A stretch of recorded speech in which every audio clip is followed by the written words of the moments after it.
What's up guys, it's Consistency here, and today I'm bringing my video. I know it's 2 days late but this is going to be my review of England and Slovakia's game. So I know there have already been a lot of reviews of it on YouTube and the media and all that, but I think my review is going to be different from most of the other ones. So yeah, I'm just going to get right into it and just start it. And by the way, I was gonna do an England and Slovakia game in this FIFA game that you're watching, but apparently FIFA doesn't have Slovakia in it, so I just did France instead. But I do beat them by like 1 goal. I was having some trouble, but yeah. Either way, let's get right into the topic of the video. So a lot of videos about the England game have been, for the most part, negative. Even though we've won. A lot of people are talking about England didn't score on time even after the red card. A lot of people are saying we're still boring. A lot of people are saying we didn't really deserve to win because of the red card in that case too.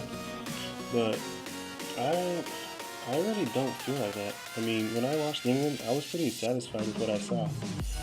I saw more improvement. So I'm actually kind of happy because I had my doubts about Allardyce because personally I was kind of tired of how England was just playing in the Euros, just like everyone else, but my reasons were more different.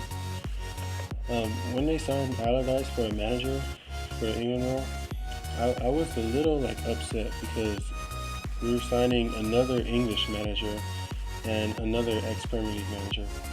I would have preferred it if we'd signed at least a German or an Italian manager, or just anyone that's not English, because we've been having English managers for years and we only have one tournament win, which is the 1966 World Cup, to show for it.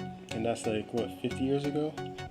So you can't say that English coaches or people know what's good for our team when we haven't won anything, even though we've been basically having those coaches for 60 years and we haven't won anything since.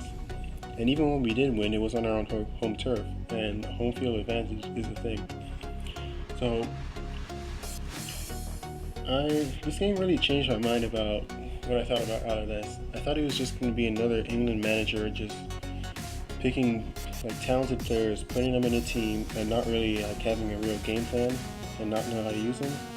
But I was pretty impressed. The way England was playing today, it resembles actual other teams. In the Euros, our midfield was pretty much non-existent. You can pause the game at any time in the games, and you can just look at the middle of the field, and our midfielders just aren't there. The only one that was there was Dyer, but he's sitting in his CDM position or holding midfield. Other than that, Rooney and Ali would just always go up the field, as if they're waiting for a ball to come to them. And that's why people would think that teams play super defensive against us, but they don't. It's just because our midfielders get out of position and go up the field. And as a player on another team, if more players are going up the field towards your goal, you have to come back to defend. So it's not like they made a game plan to park the bus against us or play defensively or not attack. It's just that the way we play forces them to do that, because it's just natural. If more people go to your goal, you have to come back to defend. But either way. So what I liked about England's performance was possession. Like I just stated, the midfielders weren't just going up and getting into the final third they just want to score and they're not doing their roles. They actually stayed in their area of the field. They stay, and the midfielder was present. When Slovakia got the ball, we pressured them immediately and took the ball back. But we didn't just rush out to attack. We kept possession, and we made sure we figured out what we had to do, how we are going to build up the play. And I actually like that, because to me it kind of shows us that we're building up some tactical, the team's being more tactical than it was in the Euros. Because in the Euros, we just really weren't. We couldn't pass the ball right. We couldn't hold possession usefully. We're always trying to attack, and then we keep wasting it. In England's game, we actually did good with the possession, in my opinion. So, yeah, our possession play was good. we're making more space with our possession. Like I said, with the midfielders just going up and attacking. Um, when they do that, it kind of limits the space in the final third. Like you notice, all our goals from the Euros came from like two set pieces and uh, two goals from like individual brilliance from like Vardy and Sturridge. Like we shouldn't be having to depend on individuals to score goals. Like we did in this match. Like I know we did, but we should be able to do it as a team. But yeah, we made it more space in this game, so we had a lot of chances. Like we were really unlucky with our chances because we didn't score from them. It was only from Lalana, but I think with time it will get better.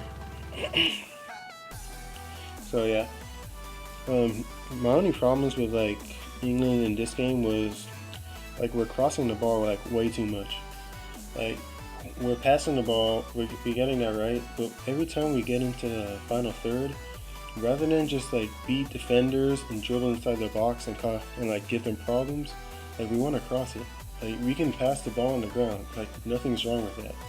Like we've seen Germany score that way, we've seen Spain score that way, and both of those teams are recent like World Cup winners, and one of them just won the Euros like in 2012. So why don't we ever like look at examples from teams that are actually winning things and just do what they're doing?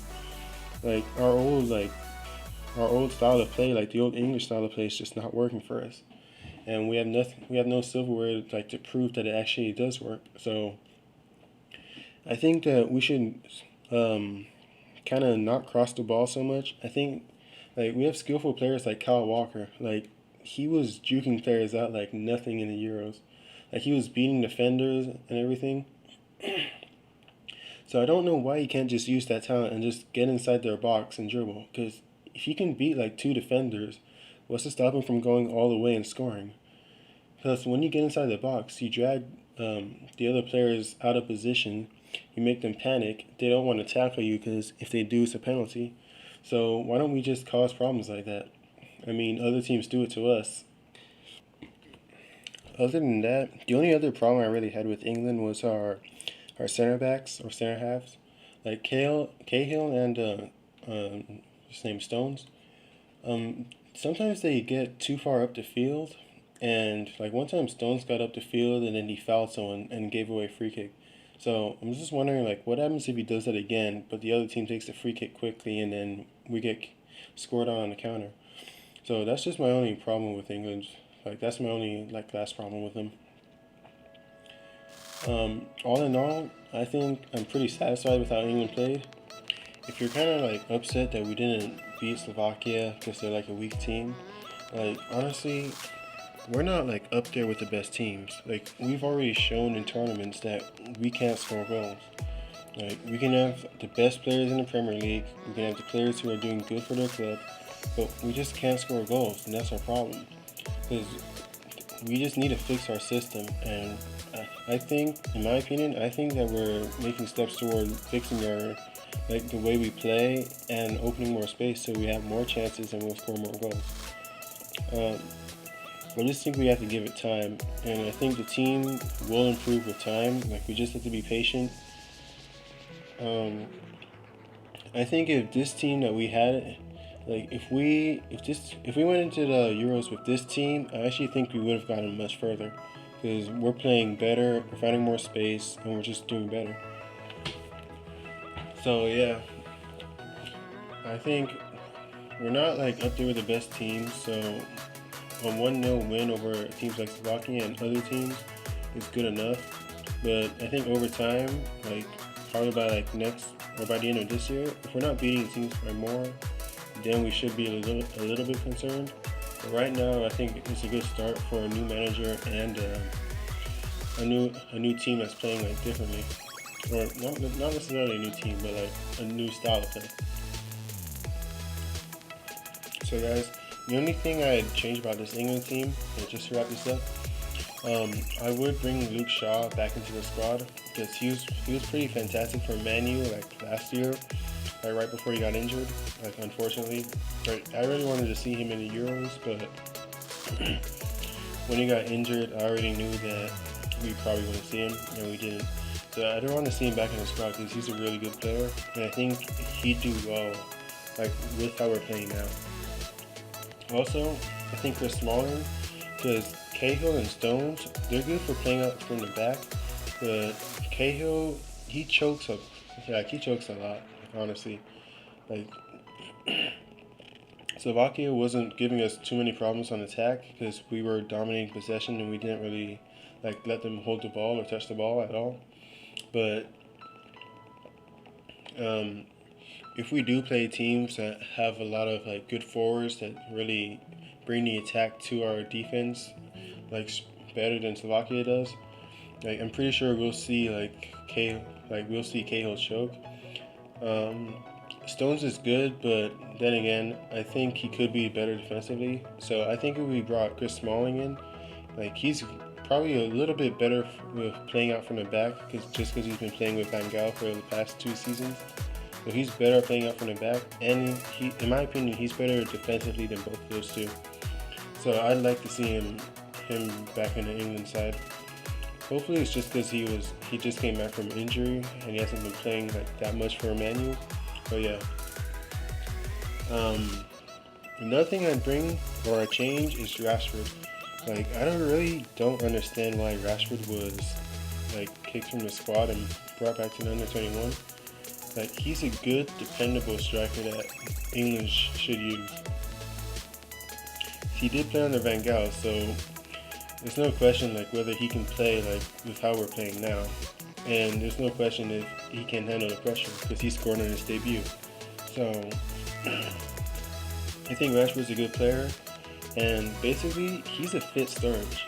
Like in my opinion, he might be a little more skillful than Sturridge, like based on what I've seen so far. But other than that, he's a fit Sturridge. Like he scores goals, he makes chances, he opens up the play, and he's so skillful. Like he can beat defenders like nothing, and he always finds space. So he does everything Sturridge does, just not get injured. So I think he would be a good player for us to use. And the last player I'd bring back is Barkley, just because like he's a good player to me. I really don't understand why like he all of a sudden just like fell out of the squad or whatever. Like I just don't understand why coaches just stopped using him. Because he's a good player for me. I'd rather him in the number 10 position than Rooney. Because Rooney's good, but I think it'll be better if we have like a real attacking midfielder in that position. But either way, thanks for watching. This is just my review of England's game versus Slovakia.